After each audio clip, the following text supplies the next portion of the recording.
Okay, so this one is called The Sins of the Informant, and I'm just starting it off as kind of a ramble, but I hope to make it into a book. And it goes something like this. Here's the synopsis.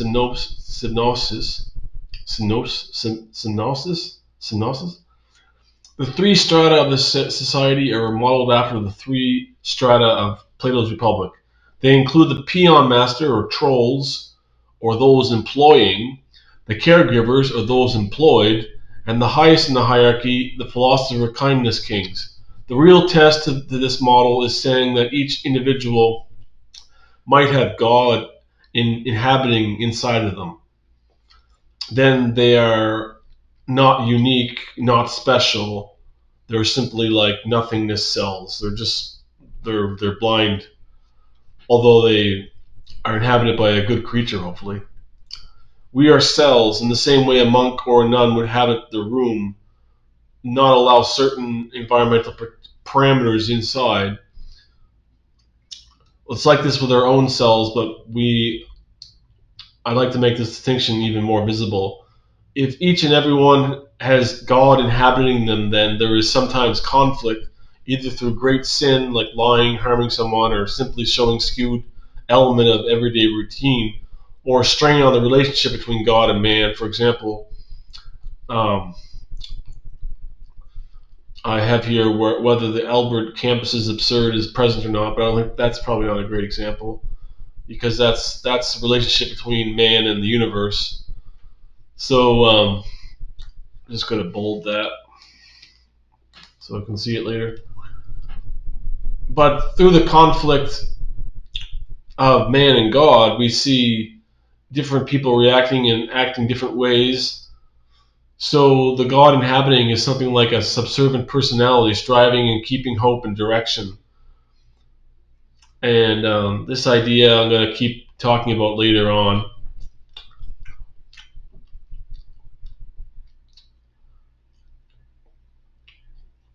So there's another reason for the inclusion of a God inhabiting yourself into the society of three strata, because each person has a certain visible perfection, a certain light. So whether they're the peon, they're the caregiver, or they're the philosopher king, they have a perfection, and this is like not always noticeable by appearances, but it could be noticeable by appearances. But it's by both appearances and by inner state. I'm not saying that this conflict is suffering or something we created. It is purely created by God. So this conflict um, maybe like a lack of self-expression or a lack of individuality. You just can't quite put your finger on it. What exactly it is? Something like that. That's the conflict created by God, and it's supposed to. It's probably a positive effect. It's not a negative effect in the long term, anyway. And the highest part of this tripartite society, the philosopher kindness kings that I've kind of stolen from Plato, but I made my own little version of it, is this would be a world where you can be anyone, so you choose to be a kind person. That statement that's pretty rampant in our society now is kind of a it's kind of it kind of has shows some merit, and it's useful for some people, but it kind of comes from like Kierkegaard's Man of Faith, where you can choose to be anybody you want, and as long as you have faith, then you can then you'll feel all right. Um, of course, if you did try to do this, you probably couldn't attain the philosopher kindness king because you still need to achieve the kindness in the context of philosopher, and just you can't really change. You can't be any. You can't really be. You can't. You can be any role, but you can't be any one. That's not. That's kind of absurd. Um, so just sort of taking that apart from modern society.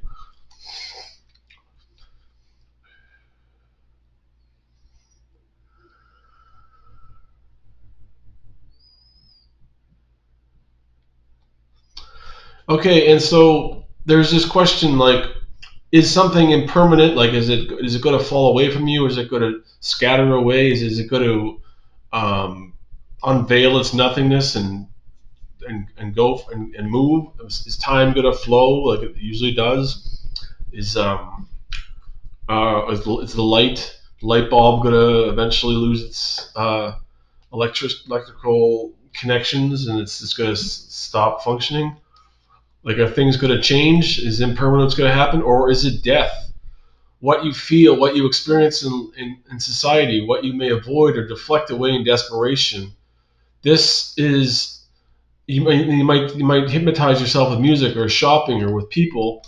This experience we sometimes dread is lifelessness, and it's a common theme for both impermanence and death. But I argue that um, in death or it's the death inside of us. We feel that, and we don't know how to handle it. We don't know what to do with it some of the time because of social conditioning. And so, a society that's incorruptible, not fighting the demons of impermanence and death, but encouraging an impermanent way of life in all of its institutions. So, allowing for all the institutions like social institutions, legal institutions, athletic institutions, all those institutions to be accepting of impermanence and death in us all. Because really, I believe that we are like dead souls and inhabiting a body, and the body's not our own, but the soul is. So we should investigate that part. I think more than the the body. We're not searching for meaning. We're not stopping with meaninglessness. We are passionate about our creations. We are compassionate about our society. That's kind of like where, like the greatest stance of society there is getting past the searching for meaning and just not accepting that there's meaninglessness, but being passionate about creating something every day. That goes beyond the absurdist notion that there is no meaning and that suicide's an answer. And I think to furthermore on that,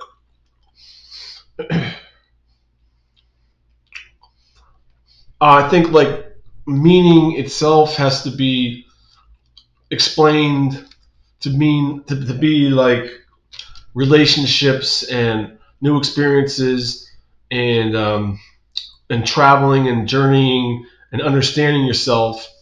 And all of those things are possible from a non-absurdist point of view, and um, to accept that the world is possibly meaningless, maybe one way of doing it. But you don't have to. I don't think. Um, well, let's just bring out Albert Campus's um, absurdist philosophy for a second here. So the absurdists is a philosophical theory that the universe is irrational and meaningless. To find meaning leads people into conflict with a seemingly meaningless world. And that's what I kind of mean when God is inhabiting in you. It creates the conflict. The conflict is really on the inside between God and others who hold the outside. And this conflict is required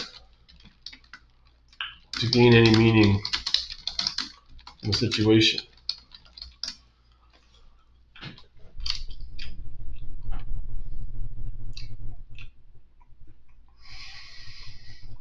So the absurdists claim there's a few different conflicts going on. There's the conflict between rational humanity and the irrational universe, between intention and outcome, so even in between in yourself, or between the subjective assessment and the objective worth, or what we think was our expectations with the actual reality of the result, what happens. So that those are purely within the universe itself. So there's sort of three cases there. There's one that's within the universe itself. There's one within the human being itself. There's one between the universe and the human being. But I think the absurdists try to keep it between the first one, between the rational humanity and an irrational universe, because it's now then that's where the absurdist point of view is found to exist most highly, I think.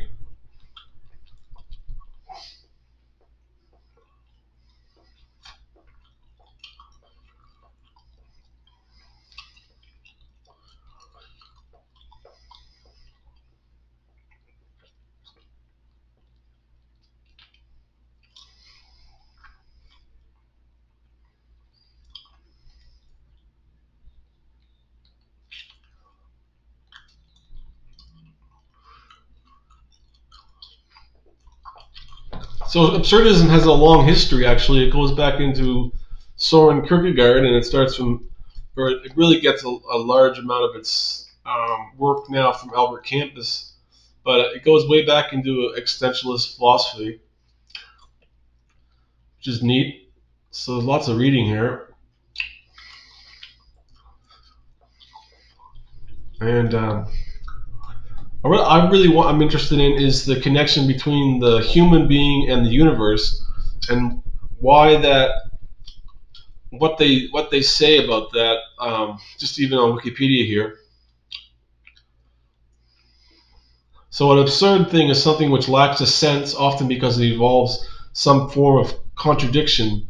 So, like say a cat and a dog. Maybe they just don't get along, and like usually they don't get along. Usually, their exemplars usually don't get along. So you can see how that conflict is going to cause an absurdity because they're just going to leave the situation. Everything falls silent, and it's like nothing happened, but something did happen. And, and there's like expectations were founded, but they didn't realize, and different results have happened. That's kind of absurd. That is one definition of absurdity that you just talked about.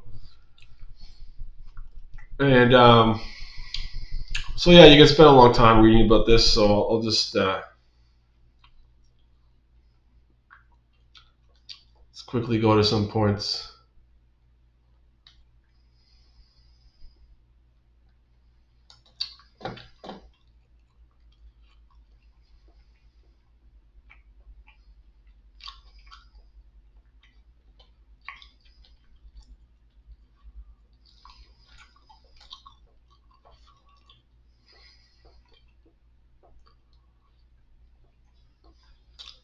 All right. Uh,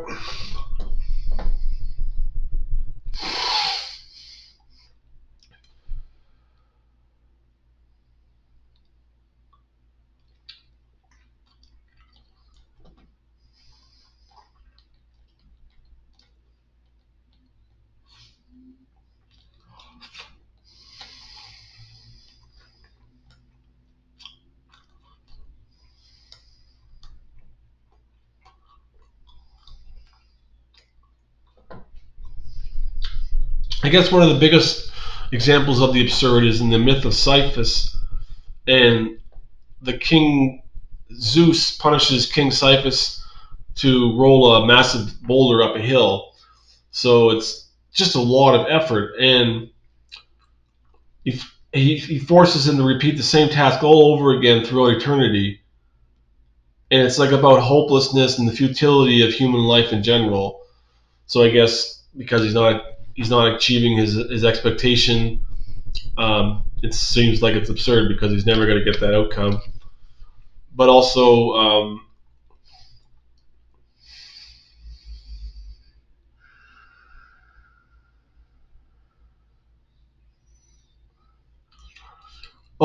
the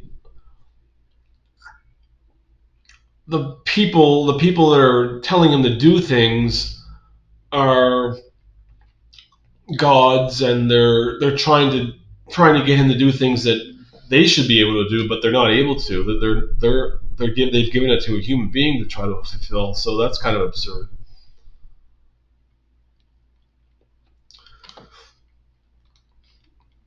But I guess at that point there is sort of like a line, like a silver lining to that, because Siphius actually sort of realizes that he's in an absurd situation, but he overcomes the boulder. He puts it aside or something like that. I can't remember exactly what I didn't really read that, but I'm gonna read that. And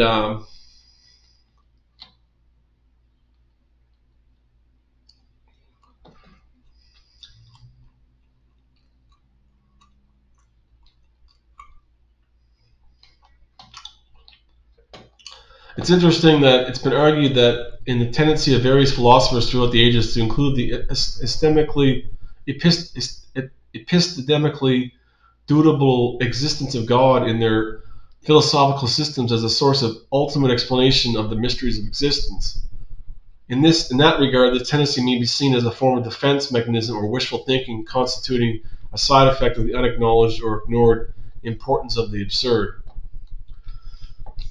So they didn't really include sort of like a doubt of God in their philosophies as much as other people would have liked.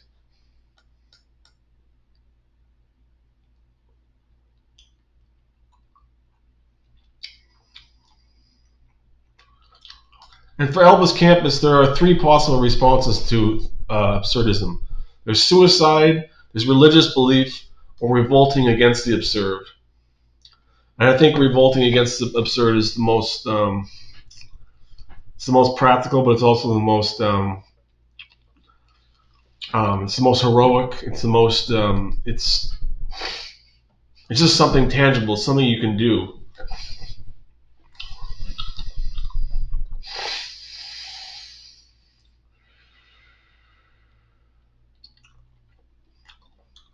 And this is very, very famous, very famous.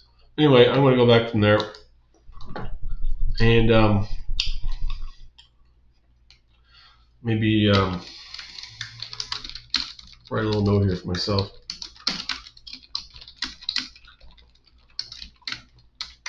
and get um,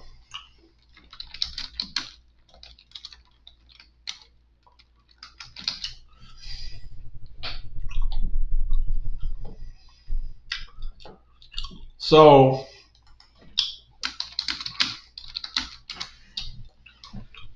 Um,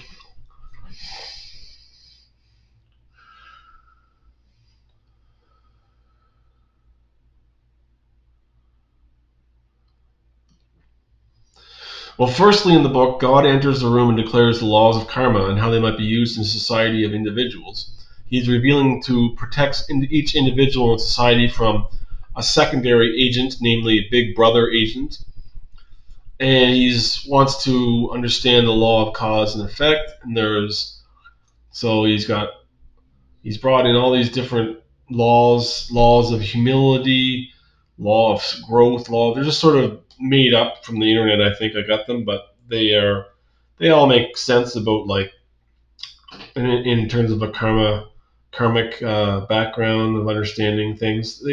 There's some understanding anyway. It's not done yet, so the idea still needs work.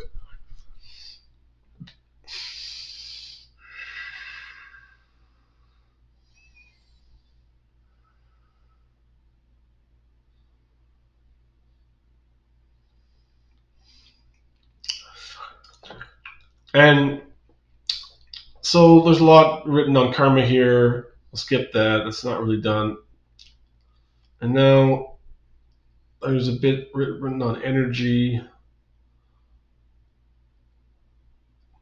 Then there's a bit written about Miletus. Miletus was from the Apology, Plato's Apology, and he kind of acts as like what I call an informant. An informant is someone who gives advice for benefit of his own, as well as some, albeit worldly benefit on the other end. So he's kind of like an advice giver, but he's also like a conditioner. He's a conditioner of society, and he's gonna try to get you into his leagues. And you find out sooner rather than later the substitutes for informant ways. What drives an informant is the promise of increased living. Thus, his main mission is stockpiling life. It is not in the moment he or she is despising as a gross entangled property of human personality. Basically, they're like a mixed up individual who doesn't quite understand that their soul is dead and that they themselves are really dead. So why do they insist on this life, this living, this increased living, this life support they're always on? And so an informant sneaks around, spies, reports back to the host body, saying that let there be more life for me because why not? It makes sense for me to have life. And then we shall create, and really this is corruption, creating our minds, because this is really again to corrupt our minds and live long lives, maybe for all eternal time. That's the informant's main objective, is to live forever. When all the time is not truly your existentialism nor your best self, this informant way, um, well, it doesn't get easily dismantled, but it does get dismantled. Basically, also another way to differentiate an informant from other people is that they have completely forgotten what the Buddha said about life, that life is suffering, that it is dissatisfaction. Now, Socrates comes along. He was a great philosopher who he made a point not to fear death. He also said that you cannot injure your better, and that good men exist, and that we shouldn't go around chasing delusions. He was superior in courage and wisdom, and he was sentenced to death for being a philosopher and getting on people's nerves with questions and experiments out in public. And Socrates encourages us to be a good cheer about death, and that no evil can happen to a good man in life or after his after his death. And I extend the that God is the only inner thing. God is the only inner thing. There's no inner child. There's no inner man. There's no inner personality. These are memories, and there's some formal structure to each, but it's impossible to get there because we are already here.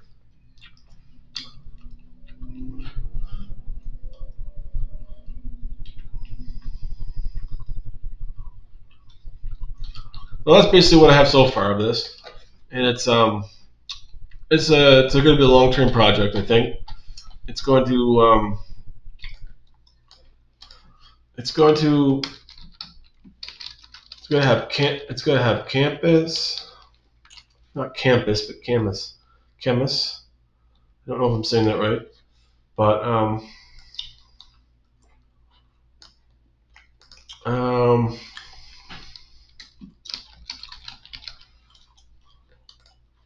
it's going to have Play-Doh.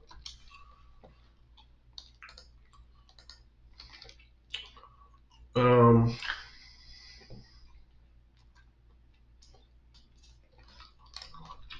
it might have some Buddhism or nihilism.